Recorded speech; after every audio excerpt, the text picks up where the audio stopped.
आगे संचालित करने का। का आगमन करता हूँ प्रोफेसर आनंद विश्वकर्मा से, ISIL के जॉइंट डायरेक्टर सर का मैं करता हूँ, हमारे बड़े भाई डॉक्टर आशीष श्रीवास्तव सर का मैं नमस्कार करता हूँ, और मैम डॉक्टर ऋचा मैम, इसका स्नेह हमें हमेशा मिलता रहा है एक छोटे भाई की तरह, मैं उनका नमस्कार करता हूँ। और इस ऑर्गेनाइजिंग कमेटी जिन्होंने स्वास्थ्य के विषय पे एक बहुत बढ़िया इशूज एंड चैलेंजेस और एक कॉन्फ्रेंस कराया, क्योंकि वर्तमान कोविड-19 के बाद इसकी सार्वभौमिकता और भी ज़्यादा इसकी महत्व आवश्यकता है, क्योंकि स्वास्थ्य एक ऐसा विषय है, मनुष्य जो जिनकी संरचना चाहे 5 तत्व है, जैसे भी मनुष्य जो साइंस का विषय है, लेकिन एक स्वस्थ शरीर में ही स्वस्थ मस्तिष्क और स्वस्थ परिवार और स्वस्थ समाज का वास होता है। और अगर मनुष्य स्वस्थ है तो उसे अन्य सभी अधिकार को, अपने सारे मानवाधिकार, अपने फंडामेंटल राइट्स को कंज्यूम कर सकता है। अगर वो स्वस्थ नहीं होगा तो उसको शिक्षा का अधिकार से वंचित हो जाएगा, right to livelihood, right to घूमना, उसका चलना, समाज में अन्य अधिकारों का वो उपभोग जो है या उसका सदुपयोग या उसके मार्ग को नहीं कर पाएगा। तो स्वास्थ्य एक प्राथमिक आवश्यकता है, और इस स्वास्थ्य के अधिकार की संकल्पना जो शुरुआत हुई है, स्वास्थ्य का अधिकार अपने आप में एक मानवाधिकार है, और उस मानवाधिकार होने के नाते इसकी संकल्पना मानवाधिकार की सार्वभौमिक घोषणा के अनुच्छेद 25 में देखने को मिलती है, जहाँ पे स्वास्थ्य व्यक्ति का स्वास्थ्य नहीं, उसका परिवार, अभी तो प्राथमिक स्वास्थ्य जो है मित्र राष्ट्रों से, सदस्य राष्ट्रों से अपेक्षा की जाती है, जो संयुक्त राष्ट्र की घोषणा में है कि वह कम से कम प्राथमिक स्वास्थ्य लोगों को सुलभतापूर्वक प्रदान करें। उसके बाद स्वास्थ्य के अधिकार में 19, क्योंकि ये ह्यूमन राइट जो है स्वास्थ्य का अधिकार में अपने आप में मूल अधिकार को इम्प्लीमेंट करने और उसको लागू करने के लिए 2 कन्वेंशन हुए, economic, social and cultural right 1966 में, international covenant on civil and political right 1966 और international covenant on civil and economic, social, cultural right 1966। अब मानवाधिकारों को प्रवर्तित करना जिसमें स्वास्थ्य को, तो संयुक्त राष्ट्र ने कई सारे अवसरों में कई सारे कन्वेंशन और स्वास्थ्य को अधिकार को एक मूल अधिकार के रूप में घोषित किया, और उस अधिकार के तहत जो पहला जो दस्तावेज जो देखने को मिलता है वो international covenant and economic, social, cultural right 1966 के आर्टिकल 12 में। आर्टिकल 12 में कहता है, अनुच्छेद 12 जो है मानवाधिकारों की सार्वभौमिक घोषणा के अंतर्गत जो सिविल, जो सामाजिक, आर्थिक, राजनीतिक, सामाजिक आर्थिक जो संविधा है, international covenant on economic, social and cultural right, उसके अनुच्छेद 12 में हमें लगता है कि कम से कम लोगों को स्वास्थ्य की सुविधाएं, मूलभूत सुविधाएं जो प्राइमरी लेवल पे है वो अनिवार्य होनी चाहिए। और ये स्वास्थ्य का जो अधिकार है वो जीवन के अधिकार के साथ जुड़ा हुआ है, और जीवन का अधिकार मानवाधिकारों के सार्वभौमिक घोषणा अनुच्छेद 3, सिविल एंड राजनीतिक अधिकारों की घोषणा जो अनुच्छेद 6, जो सीधे जीवन के अधिकार, और जीवन के अधिकार का नियम जब अच्छा स्वास्थ्य, तो इनडायरेक्टली डायरेक्टली कई सारे कन्वेंशन और वो सारे होते रहे। फिर WHO, वर्ल्ड हेल्थ ऑर्गेनाइजेशन, जिन्होंने स्वास्थ्य को परिभाषित किया, स्वास्थ्य क्या होना चाहिए, और कई सारे फंडिंग एजेंसीज के जरिए स्वास्थ्य के अधिकार को आगे बढ़ाया। फिर एक अल्मा आटा डिक्लेरेशन हुआ। अल्मा आटा डिक्लेरेशन जो है स्वास्थ्य के अधिकार को लेके, वैश्विक स्तर पे स्वास्थ्य के अधिकार को लेके एक चर्चा हुई, और सभी मित्र राष्ट्रों से अपेक्षा की गई कि एक स्वास्थ्य जो है एक सार्वभौमिक अवधारणा है, और इसको सदस्य राष्ट्रों को अपनाना चाहिए, और अपने नागरिकों के साथ कम से कम सुरक्षित और स्वास्थ्य उसके परिवार, और इस स्वास्थ्य में परिवार नियोजन, जल्दी सुरक्षा योजना, और जो गर्ल्स राइट की जो बर्थ डेथ वो सबको कम करना, सभी चीजें, माल न्यूट्रिशन, इवन पोलियो आज जो है WHO के सहयोग से हम देखते हैं कि जो उसका इम्प्लीमेंटेशन पोलियो लगभग हमने साउथ एशियन कंट्रीज के लगभग भारत भी उससे मुक्त हो चुका है और उसके लिए WHO और यूनाइटेड नेशन कई सारे तो अल्मा अल्ट्रा डिक्लेरेशन।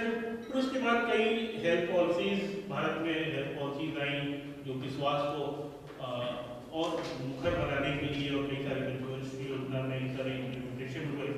पर स्वास्थ्य का विषय और सरकार की जवाबदेही, क्योंकि आप जानते हैं कि स्वास्थ्य भारतीय संविधान में भी उसके प्रतिबिंब को देखने को मिलता है, जो हमारी प्रस्तावना है और जो फंडामेंटल राइट्स है आर्टिकल 21 में राम गोयल के केस में और परमानंद कंडारा के केस में इमरजेंसी हेल्थ फैसिलिटीज और कंज्यूमर प्रोटेक्शन की बात हो रही है Indian medical association versus union of India में।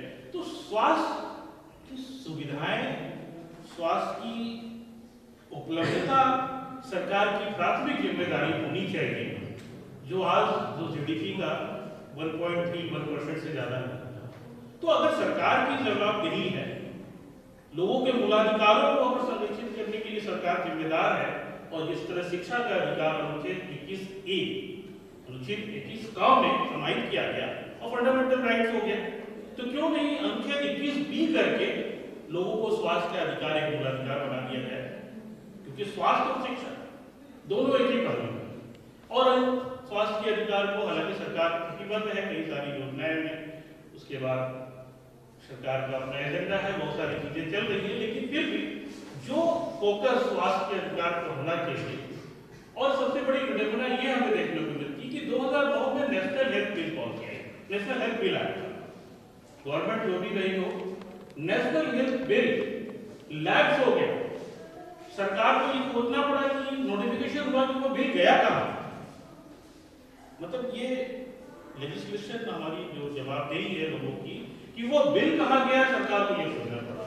और आज 2009 से लेकर 2023 तक इवन कोविड के बाद भी कोई ऐसा हेल्थ लॉ जो है, क्योंकि health is subject of the state, और 2009 के बाद 2010 में आसाम एक पहला स्टेट है जो राइट टू हेल्थ बिल, ये right to health act 100% implement कर चुका है।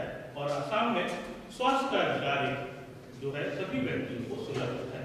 तो स्वास्थ्य के अधिकार से, हालांकि मेरा विषय था स्वास्थ्य का अधिकार, जो मैंने अपने शोध पत्र भेजा था, श्रमिकों के स्वास्थ्य का अधिकार, जिसमें कि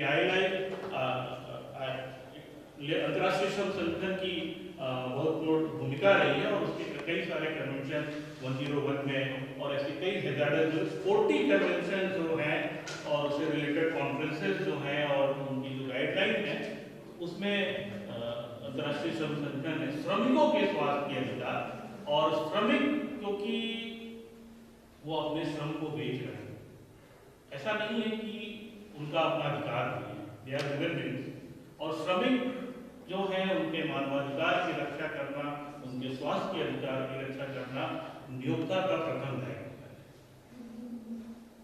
वो जो सौदा है श्रमिक और एम्प्लॉयर और एम्प्लॉय के बीच जो संबंध है, लेकिन इसकी दुर्भाग्य की बात है कि हमें सोचने को यह मजबूर करता है कि जो 93% जो श्रमिक है वो अनऑर्गेनाइज्ड है। तो स्वास्थ्य से 2-3 मिनट हो गए। तो स्वास्थ्य एक ऐसा विषय है जो श्रमिकों को, क्योंकि पूरी श्रम संहिता आज जो है रीअसेंबल हो गई है और वो पूरी 4 कोडों में विभाजित हो गई है। वेजेस कोड हो गए हैं, इंडस्ट्रियल रिलेशन कोड हो गए हैं, सोशल सिक्योरिटी कोड हो गए हैं, and occupational safety, health safety and women's act बन गया। इसमें कई सारे कोड को मिला के श्रमिकों के स्वास्थ्य के अधिकार को उसमें समाहित किया गया है और सरकार प्रतिबद्ध है श्रमिकों के स्वास्थ्य के लिए और कई सारी योजनाएं हैं। लेकिन इन सब के बावजूद जो ग्राउंड रियलिटी है कि 93% जो अनऑर्गेनाइज्ड सेक्टर से है उनका ये सारी श्रम संहिताएं ऑर्गेनाइज्ड सेक्टर और अनऑर्गेनाइज्ड सेक्टर जो सरकारी फैसिलिटीज में है वो, और जो प्राइवेट सेक्टर, कानपुर जो है उद्योगों की नगरी कहा जाता है। कौन सा एम्प्लॉय है जो अपने स्टाफ को पैटर्निटी लीव देगा? कौन सा एम्प्लॉयर है जो मैटरनिटी लीव दे? पैटर्निटी का कॉन्सेप्ट तो मतलब सोच ही नहीं सकता प्राइवेट एम्प्लॉयर, और मैटरनिटी का कॉन्सेप्ट क्या होगा। और अभी 10 दिन पहले मैं एक और ऑब्जर्वेशन देख रहा हूँ कि जो मेंस्ट्रुएशन जो महिलाओं को जो लीव है उसकी बात चल रही है। आज गवर्नमेंट भी कह रही है कि ये लीव दिया जाए उनके हेल्थ और उनके स्वास्थ्य के लिए। तो गवर्नमेंट सेक्टर में अवेलेबल है, प्राइवेट सेक्टर में हायर एंड फायर हो, जहाँ पे सिर्फ एम्प्लॉयर जो है हमेशा हायर एंड फायर की भूमिका में होता है। तो सरकार को जवाबदेह बनना चाहिए। और मशीनरीज जो है, जो भी इसको क्रियान्वयन मशीनरी है, श्रमिकों के स्वास्थ्य के अधिकार को सिर्फ कानूनी नियम विनियम पॉलिसीज उसमें ना हो क्या, उसको सही तरीके से इम्प्लीमेंट करें। और उम्मीद है कि आगे जो स्वास्थ्य के अधिकार है उसकी अच्छी मॉनिटरिंग हो, लोगों तक पहुँच हो। यही आप अपनी मदद कर सकते हैं।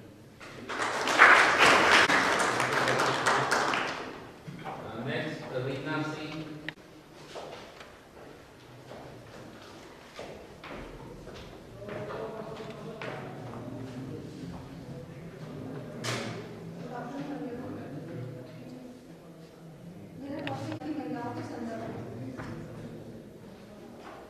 समाज के किसी भी तबके की सामाजिक, आर्थिक और राजनीतिक परिस्थितियों के निर्माण में उसके स्वास्थ्य की स्थितियां निर्णायक भूमिका निभाती हैं। दूसरे शब्दों में कहा जाए तो इन परिस्थितियों का प्रभाव मनुष्य के स्वास्थ्य स्तर पर पड़ता है। महिलाओं का स्वास्थ्य मानव सभ्यता और स्वास्थ्य प्रबंधन का अभिन्न अंग है, क्योंकि महिलाएं समाज का लगभग आधा भाग है, परंतु दुर्भाग्यवश महिलाओं को पुरुषों के समान सम्मान व अधिकार प्राप्त नहीं होता है। महिला वर्ग में भी अनुसूचित जाति की महिलाएं समाज का एक ऐसा तबका है जो स्त्रियों में भी सबसे विषम परिस्थितियां, भेदभाव और शोषण का शिकार होती है। ये महिलाएं जाति, वर्ग और लिंग का तिगुना भार वहन करती हैं, जिसका प्रत्यक्ष व अप्रत्यक्ष प्रभाव उनके स्वास्थ्य पर पड़ता है। Indian institute of Dalit studies की रिपोर्ट के अनुसार एक सवर्ण महिला की औसत उम्र 54.1 वर्ष है, वहीं अनुसूचित जाति की महिलाओं की औसत उम्र 39.5 वर्ष ही है। अनुसूचित महिलाओं को उचित पोषण न मिल पाने के कारण वे सवर्ण महिला की तुलना में कम उम्र प्राप्त करती है। नेशनल फैमिली सर्वे के अनुसार अनुसूचित समुदाय की 70% महिलाओं को स्वास्थ्य सेवाओं तक पहुंचने में परेशानियों का सामना करना पड़ता है। अनुसूचित महिलाओं के स्वास्थ्य में आने वाले अवरोधों में रूढ़िवादी धारणाएं और परंपराएं भी बहुत प्रमुख रूप से भूमिका निभाती है, जिसके कारण वे प्रतिकूल परिस्थितियों एवं सामूहिक वंचना का सामना करती हैं। भारतीय समाज व्यवस्था में असमानता का आधार अत्यंत जटिल है, जो वर्ग के साथ साथ जाति और जेंडर में भी विभक्त है। समाज व्यवस्था में महिला व पुरुष समाज रूपी गाड़ी के दो पहिए हैं, जिसकी समाज में समान रूप से भागीदारिता होती है, परंतु जन्म से ही महिलाओं को पुरुषों की अपेक्षा समानता का अधिकार प्राप्त नहीं होता है। महिलाएं परिवार, समाज व राष्ट्र की रचना में महत्वपूर्ण भूमिका निभाती हैं। महिला मानव परिवार, सभ्यता और संस्कृति का आधार स्तंभ है। महिलाओं के परिवार से समाज व राष्ट्र की सामाजिक आर्थिक स्थिति प्रभावित होती है। हिंदू समाज व्यवस्था में महिला में अनुसूचित जाति की महिलाओं की स्थिति अत्यंत दयनीय है। अनुसूचित महिलाओं की सांस्कृतिक स्थिति ही ऐसी है कि वे सभी परंपरावादी जगड़ों से युक्त होती हैं। अनुसूचित महिलाओं का स्वास्थ्य स्तर अन्य वर्ग की महिलाओं की अपेक्षा निम्न देखा गया है, जिसके विभिन्न कारण हैं, परंतु मुख्य कारण का निम्न जीवन स्तर है, जिसके कारण उन्हें सदैव ही स्वास्थ्य संबंधी अनेक चुनौतियों का सामना करना पड़ता है। सैनिटेशन की खराब स्थिति और अपर्याप्त स्वास्थ्य सुविधाओं के चलते अनुसूचित जाति की महिलाओं की जीवन रेखा कमजोर हो जाती है। खराब स्वास्थ्य के विभिन्न कारण हैं। सबसे पहले गरीबी। गरीबी व्यक्ति की वह स्थिति है जिसमें वह अपनी आधारभूत आवश्यकताओं की पूर्ति करने में असमर्थ हो जाता है, जिसकी पूर्ति समाज में निम्नतम स्तर पर आवश्यक होती है। भारत में लगभग 1/3 जनसंख्या गरीबी रेखा के नीचे निवास करती है, जिसका प्रभाव अनुसूचित जाति की महिलाओं पर सर्वाधिक देखने को मिलता है। गरीबी के कारण ये महिलाएं प्रतिकूल परिस्थितियों का सामना करती हैं, जिसका प्रभाव इन महिलाओं के स्वास्थ्य पर स्पष्ट दिखाई देता है। गरीबी के कारण महिलाओं की ऐसी परिस्थितियों में रहने के लिए विवश होना पड़ता है, जिनसे उन्हें अनेकों शारीरिक व मानसिक विषमताओं का सामना करना पड़ता है।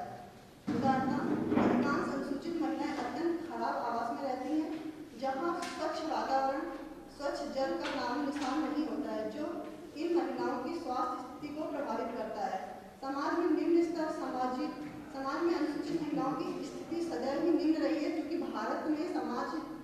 आर्थिक स्थितियों का ढांचा, जाति व्यवस्था पर निर्भर है और संसाधनों का बंटवारा इस प्रकार से किया गया है कि उच्च जातियों के पास अधिकतम संसाधन का केंद्रीकरण हो जाता है और निम्न जाति संसाधनों से वंचित रह जाती है। उनके पास केवल श्रम बचता है और इस व्यवस्था का सर्वाधिक प्रभाव अनुसूचित महिलाओं पर पड़ता है। महिलाओं के जीवन स्तर निम्न होने से भेदभाव बढ़ता है। इस भेदभाव का प्रभाव महिला स्वास्थ्य पर पड़ता है।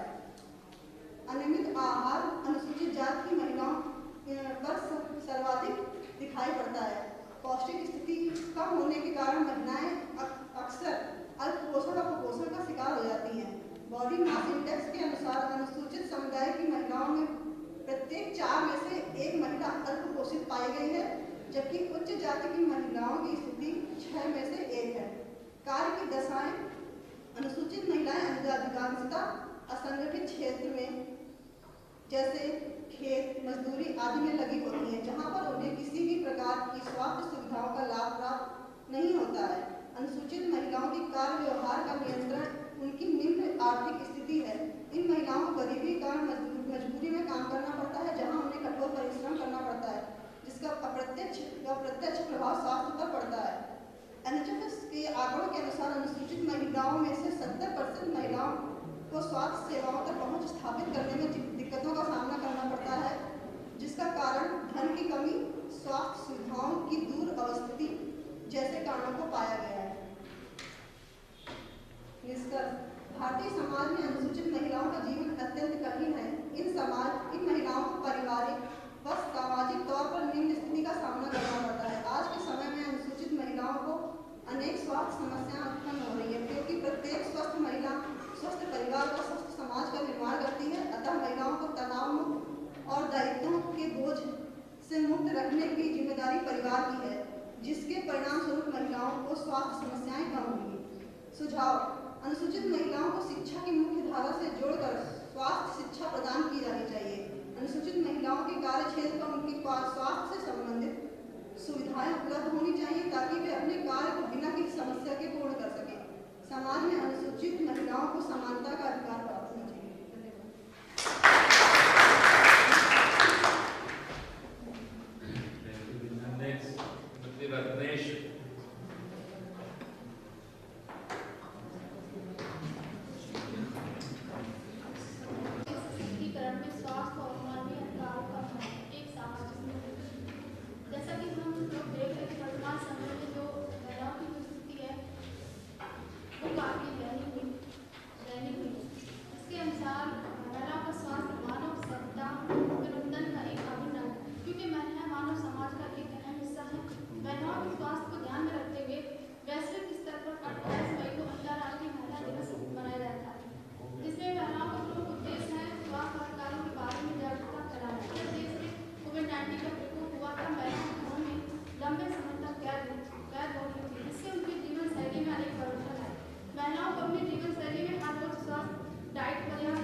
महिला स्वास्थ्य अधिकारों के प्रति सशक्तिकरण का जो महत्व वर्ष 2001 में भारत सरकार ने राष्ट्रीय महिला सशक्तिकरण नीति जारी की तथा इस वर्ष को महिला सशक्तिकरण भी घोषित किया गया। मार्च 2010 में राष्ट्रीय महिला सशक्तिकरण मिशन भी शुरू किया गया। इस मिशन का प्रमुख उद्देश्य था कि शिक्षा, गरीबी, स्वास्थ्य, कानूनी अधिकार, सामाजिक आर्थिक सशक्तिकरण की प्रमुख नीतियां थी। सत्य।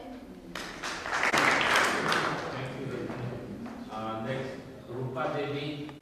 जैसे कि आपने आंखों से पहले देख ही लिया होगा सेमिनार में, यहाँ पे भी आपके काफी सारे प्रस्तुत किए जा चुके हैं। मैं आपके सामने कोई आंकड़ा प्रस्तुत नहीं करूँगी। मैंने सिर्फ जो महसूस किया है कि क्या जो टॉपिक है उससे कोरिलेट करके मैंने अपना टॉपिक बनाया है, उससे संबंधित सिर्फ मैं अपने भावनाओं को या फिर अपने मस्तिष्क के विचारों को आपके सामने प्रस्तुत करूँगी।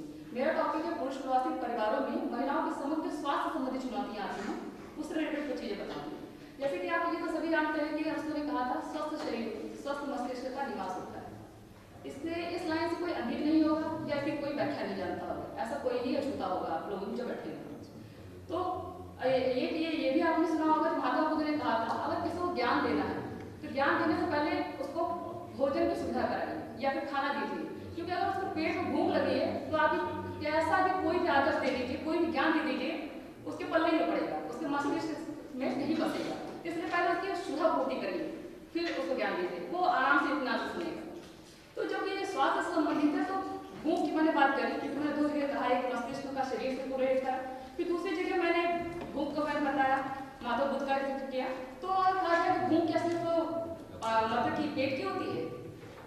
भूख कई प्रकार की होती है, शारीरिक, मानसिक, आर्थिक, राजनीतिक, कैसी प्रकार की हो सकती है। जैसे कि हमारी अगर इनकम थोड़ी है तो हम 2 कपड़े पहन लेंगे, आपने पहले सुना भी होगा। फिर उसके बाद हमारी इनकम बढ़ने लगती है तो हम कहते हैं नहीं नाइट के लिए दूसरे कपड़े चाहिए, शॉप के लिए मार्केट में दूसरे कपड़े चाहिए। तो क्या होता है भूख, मतलब जैसे जैसे हमारा स्टेटस बढ़ता जाता है वैसे हमारी ये जरूरतें या भूख भी बढ़ती जाती है।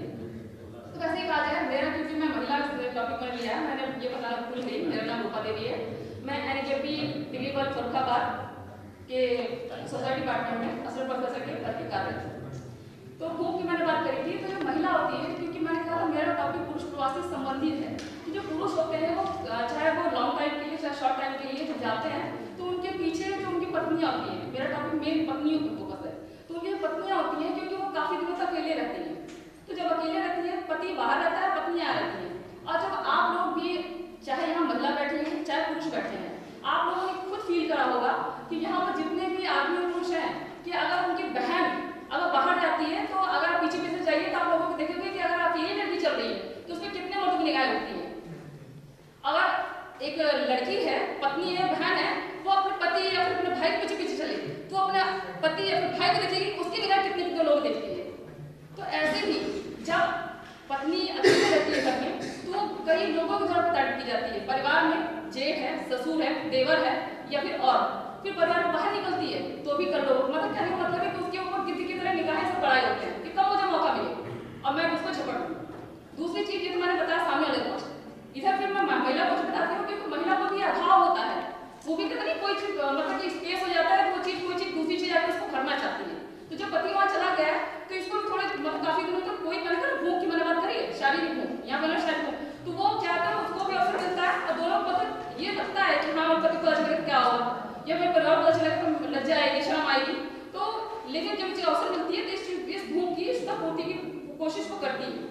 फिर दूसरी चीज है जो स्वास्थ्य से संबंधित है, क्योंकि जब भूख की पूर्ति करती है तो उसमें ये भी हो सकता है व्यभिचार के माध्यम से उसमें गुप्त रोग या एड्स या फिर अन्य स्वास्थ्य संबंधी, और जब ऐसी चीज करती है तो उसमें क्षमता भी होती है, शब्द भी होती है, तो मानसिक पीड़ा से भी होती है। क्योंकि आपने पढ़ा कि WHO ने कहा था कि मतलब स्वास्थ्य का संबंध सिर्फ शारीरिक रोगों से नहीं है, तो यहाँ पर शारीरिक रूप से भी ग्रस्त हो रही है और मानसिक रूप से भी ग्रस्त हो रही है।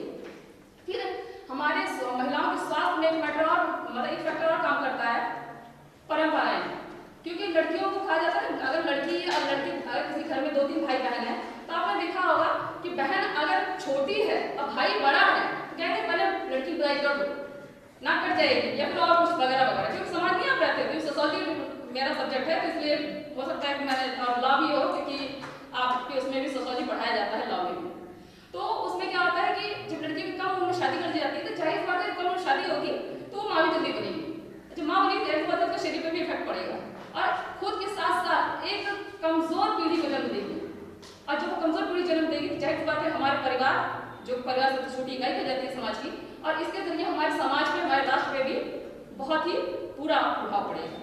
परंपराओं की बात करें तो ये भी आपने देखा होगा कि घर में महिलाएं होती है, महिलाएं चाहे माँ हो, बहन हो, बेटी हो, कोई भी हो, तो आपने देखा होगा कि अगर खाना थोड़ा बना हुआ है तो कभी गेस्ट आगे कुछ हो गया तो आपने देखा होगा कि मम्मी तुम्हारे खाना है, पत्नी से कहोगे ये बताओ तुम्हारे खाना है, हाँ कोई बात नहीं मैं खा लूंगी है।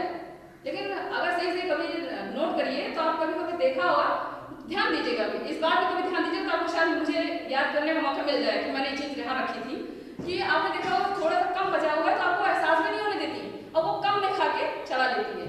और गरीब परिवार में तो अक्सर ये चीज़ होती है क्योंकि देखिए रिक्शे वाले को तो एक दो टाइम खाना भी नहीं मिलता है, वो तो उस पर डिपेंड करता है कितना उसे ग्राहक मिल जाएगा, कितना उसको पैसा मिल जाएगा। तो इसका भी असर पड़ता है क्योंकि उसको पूरा भरपेट खाना नहीं मिल पाता। पौष्टिकता तो दूर की बात है, जब भरपेट खाने नहीं मिल रहा तो पौष्टिकता तो सोचा नहीं जा सकता है। कहने का मतलब यहाँ पर ये हमारी मर्यादा या फिर हमें सिखाया जाता है। दूसरी चीज है दोयम दर्जा या फिर लिंग भेद के आधार पर भेदभाव। लड़की अगर परिवार में दो बच्चे हैं तो अगर लड़का पोछा लगा है बचपन में तो हम सब नहीं जानते ना कि हम सब भाई बहन बराबर इक्वली व्यवहार करते हैं, लेकिन जब बड़े होते हैं थोड़ा थोड़ा तो क्या होता है, लड़के ने कहा दीदी तुम झाड़ू लगा मैं पोछा लगा देता हूँ, मम्मी पापा में कोई तुरंत कहेगा बेटा तुम्हारा काम नहीं है, लड़कियों का काम है, झाड़ू पोछा उसका काम, पट्टा दोनों उसका काम है, जो लोग उसका काम तुम्हारा काम नहीं है। लड़का रोता है तो आपने सत्य जैसे में सबने देखा होगा खाने, लड़कियां रोना काम लड़कियों का है, लड़कों का नहीं। जबकि इसमें साइकोलॉजिकल चीज भी है कि अगर कहते हैं रोने से काफी हमारे अंदर की पीड़ा निकल जाती है, लेकिन जब मर्दों को रोने के लिए मना करा जाता है ना, क्योंकि सोशलाइजेशन होता है ना ऐसा, तो जब उनको रोने के लिए मना करा जाता है ना तो इसका प्रभाव एक ग्रंथि के रूप में जमता जाता है, रोने से काफी निकल जाती है। लेकिन हाँ अगर कहते हैं अति सर्वत वर्जित, अगर ज्यादा रोते हो तो आपकी वीकनेस प्रदर्शित करती है। तो ये चीजें ये सामाजिकरण के द्वारा और लिंग भेद का प्रभाव हमें बचपन से सिखाया जाता है। जब बचपन से हम सीख रहे हैं तो जाहिर सी बात है आने वाली पीढ़ी में शादी होगी, ये दर पीढ़ी दर पीढ़ी चलती रहेगी, ये अक्षर कहाँ से बढ़ेगा, और जाहिर सी बात है इसका प्रभाव फिर परिवार में पड़ेगा। कोई भी चीज आएगी बेटा तुझे पहले जो बच्चा बचा होगा बेटी, या फिर पहले में भेदभाव मिलता है, आप देखिएगा ये अभी भी है। और ये सिर्फ मैं गरीब परिवार नहीं करी, चाहे वो जाति के आधार पर हो, चाहे धर्म के आधार पर, चाहे लिंग के आधार पर, हर जगह मिल जाएगा। सिर्फ आपको देखने की जरूरत है, देखिए कोशिश करिएगा।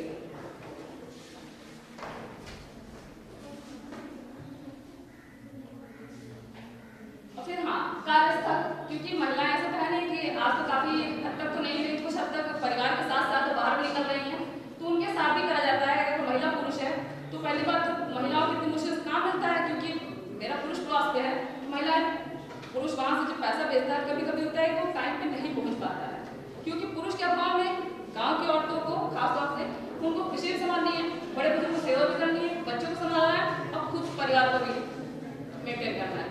तो क्या होता है कि जो परिवार में बाहर पैसा नहीं आ पाता, पति नहीं भेज पाता है, या फिर वो उसका भेजा गया पैसा सफिशिएंट नहीं होता है, तो औरत क्या करती है उस मतलब वहां से पैसे भेजे हुए और यहाँ पर उसकी जरूरत होती है, इन दोनों बीच की कमी को पूरा करना चाहती है, वो पूरा करने के लिए बाहर निकलती है। तो बाहर निकलती है तो वहां पर जब लोगों को ये पता होता है इसका पति तो बाहर गया है, या थोड़ा कहते हैं मजबूरी किसी को चलते है उसका हर कोई फायदा उठाना चाहता है, अच्छे लोगों कमी है दुनिया में, तो वहां पर क्या करते हैं कहेंगे ए आप तुम्हारा पसंद नहीं पैसा देंगे करना है तो नहीं तो नहीं, मतलब जो जैसे स्टेटस के साथ वैसा बोलने को मिला, तो वो कम पैसे में या कम पैसे में ज्यादा मेहनत और ज्यादा काम करने के लिए तैयार होती है। इसका भी तो असर पड़ेगा, जहाँ पर 1 घंटे के लिए किसी को 100 रुपये मिल रहे हैं और किसी को 1 घंटे के लिए सिर्फ 80 रुपये मिले या फिर उससे 2 घंटा करा जाए, तो दोनों का मतलब अंतर बहुत ज्यादा बढ़ जाएगा ना। जब अंतर पड़ेगा तो शरीर पे भी तो असर पड़ेगा, और शरीर पे पड़ेगा तो मानसिक पे भी पड़ेगा।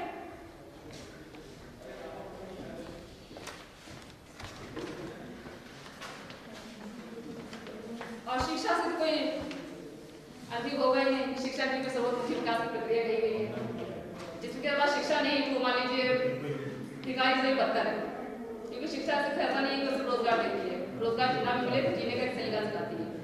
तो लास्ट में बहुत ज्यादा आपको टाइम ना लेते हुए मैं सिर्फ निष्कर्ष पढ़ूंगी। परंपराएं विकेंद्रीकरण, अशिक्षा, दोयम दर्जा, असंतुलित भोजन, मर्यादा, जागरूकता की कमी, कार्यस्थल की दयनीय दशाएं, पारिवारिक वातावरण, व्यस्त जीवन शैली, मैंने कुछ पॉइंट बताए हैं, कुछ पॉइंट पर छोड़ दिए जो मैं इसमें बता रही हूँ। बाजार में मिलावट भोजन, क्योंकि मिलावट हर जगह है, चाहे घर हो चाहे बाहर, मिलावटी सामग्री और दीर्घावधि तक पति के पीछे छूट जाने अथवा अकेले रहने से भी दशाएं मिलकर एक महिला के शारीरिक व मानसिक स्वास्थ्य को प्रभावित करती है, क्योंकि महिला परिवार की नींव है, अतः महिला की नींव का मजबूती से खड़े रहना अत्यावश्यक है। इसलिए महिलाओं को और उनके कार्य को सम्मान के दृष्टिकोण से देखने की आवश्यकता है। महिलाओं के साथ संबंधित आवश्यकताओं को पूरा करने की आवश्यकता है। महिलाओं को समयानुकूल परंपराओं में समयानुकूल सुधार होना चाहिए। शिक्षा का प्रचार प्रसार हर घर हर व्यक्ति तक होना चाहिए, और शिक्षा ऐसी होनी चाहिए कि उस तक हर किसी की पहुंच आसानी से हो सके, इतनी महंगी नहीं होनी चाहिए, इतनी टफ नहीं होनी चाहिए, और उसका माध्यम यह होना चाहिए कि उसकी भाषा में उसको वहां तक पहुंच मिल सके। कार्यस्थल की दशा में सुधार किया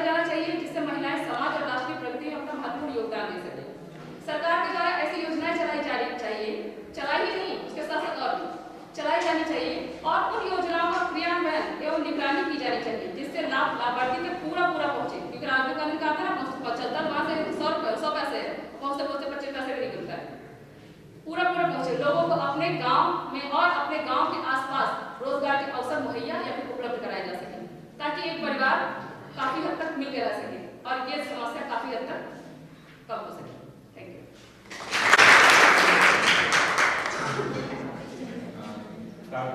डिजाइन नहीं कर रखा था, लेकिन मैम ने और बाकी सब लोगों ने मुझे इतना प्रेरित किया कि मैं कुछ बोलना चाहता हूँ।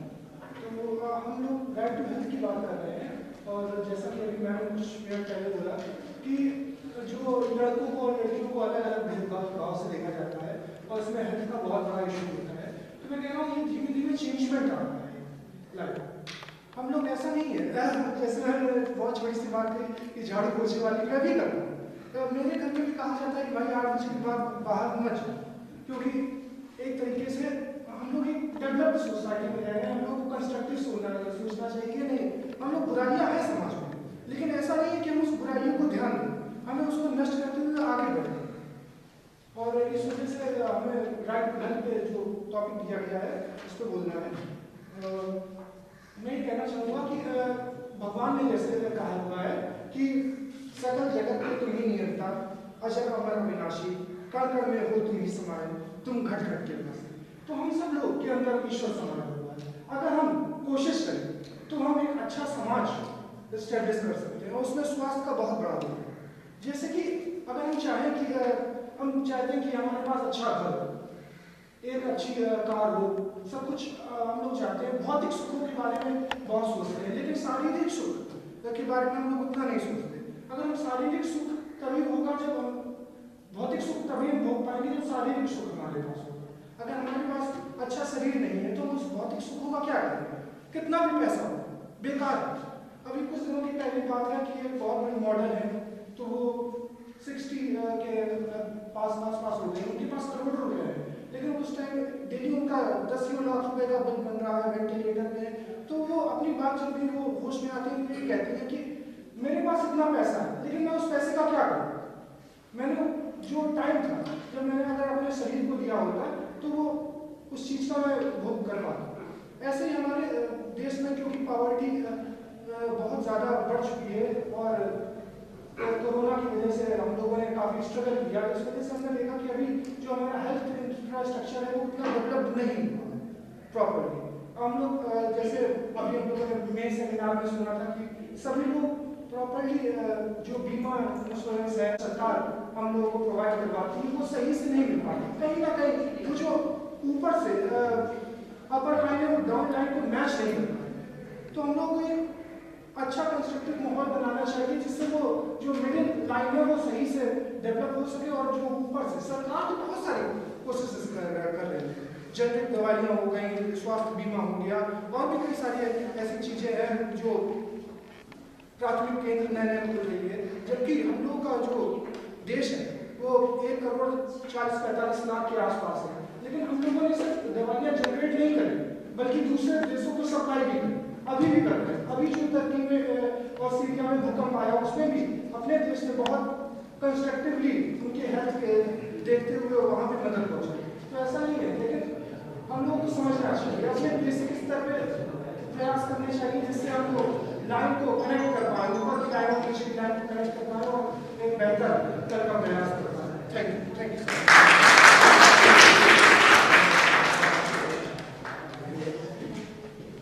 पार्टिसिपेशन के बाद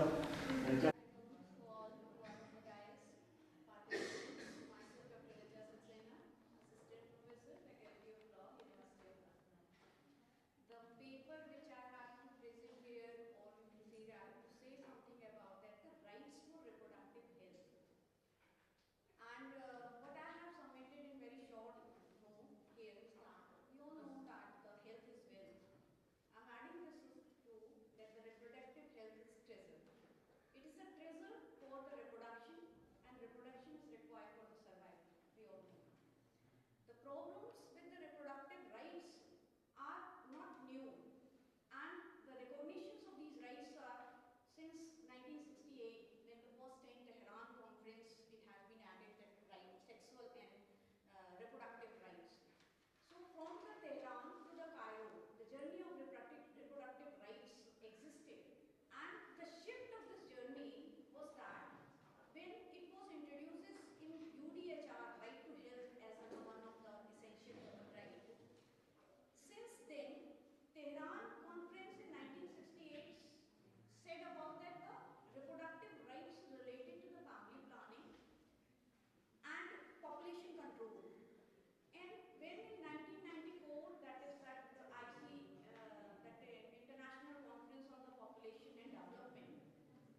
which in this conference shift was taken, and that shift was actually, this is not the population control or the family planning, but it is related to that the reproductive health of an every individual. And since 1994, this sexual and reproductive rights have been recognized again and again by that courts and also some conferences. And Agenda 2030 of the United Nations is clearly or expressly mentioned that every state has an obligation to work for that the reproductive rights or reproductive health of the every individual everywhere. The concerns towards the reproductive right, without going into the detail, I would like to mention it in that a very short form is like that. When it is asked that the female and male, who they are, so when it is asked to the female that, who you are, she said that I am woman. What do you do? She said that I give the birth. Why would you do that? She said that I am blessed with womb. She said, does it painful? No, it's not. The question is that why you are looking so pale, thin, and depressed and distressed.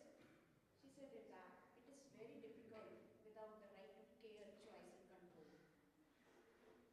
So we can understand it that the reproductive rights for sake of women is that means right of care, right of choice, and right of control. And then the same question has been asked to the women or the male. So then who are you? That I am man. What do you do? I am authorized to continue that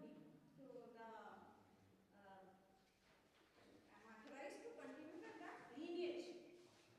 So why do you do this?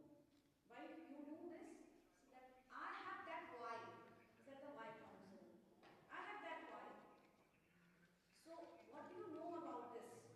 Nothing. So what are your concerns? So the concerns is that very little knowledge, awareness and care about that andrology. That is the gynecology. That is not the GYNAEOLOGY, Prasuti Vigyan. This is not that the gynecology. This is gynecology, GYNOCOLOGY.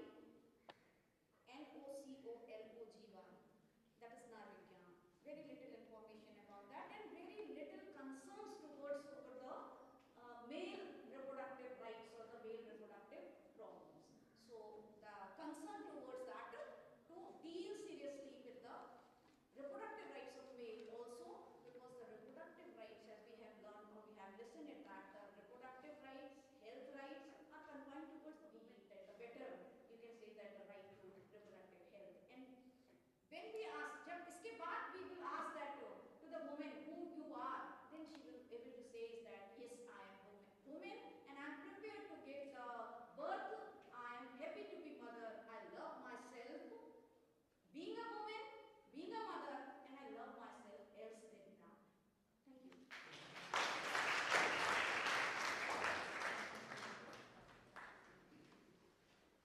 Thank you,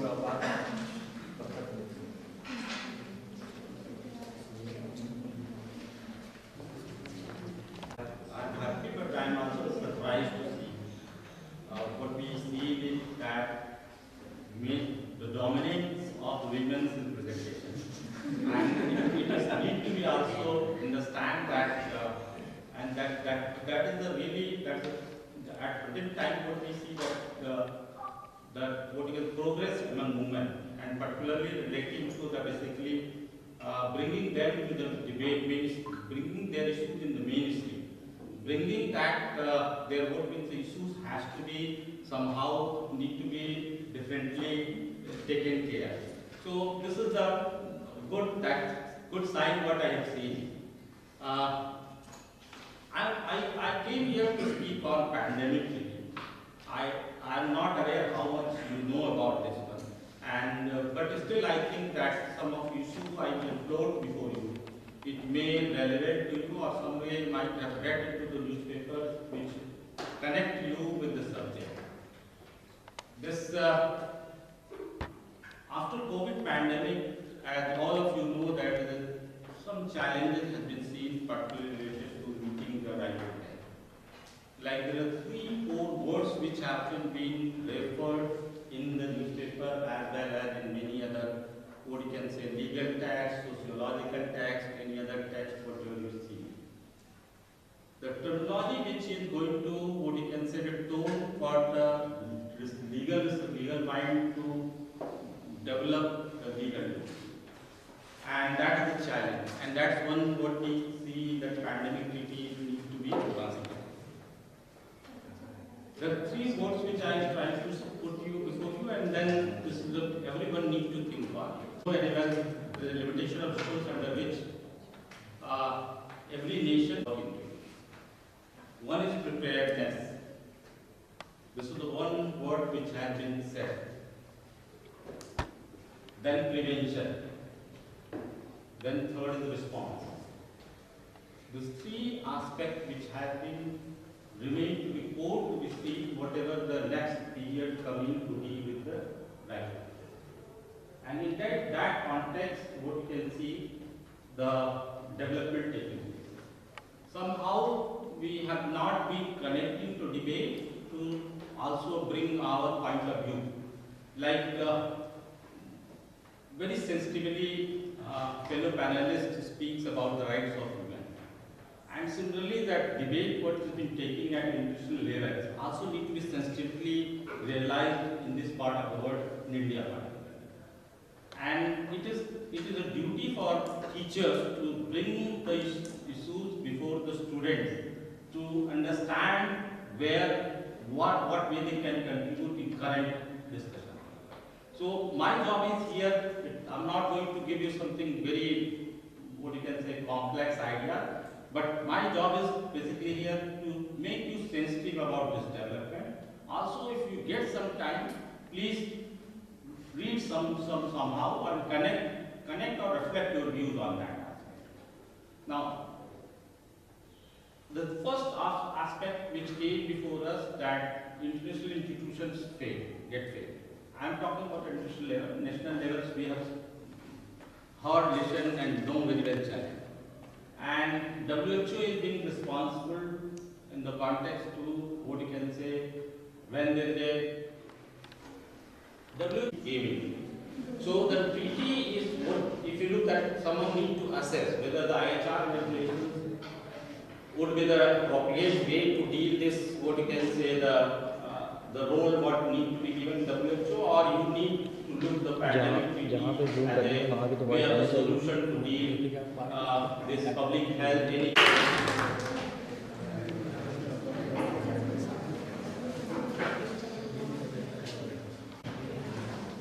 धन्यवाद sir.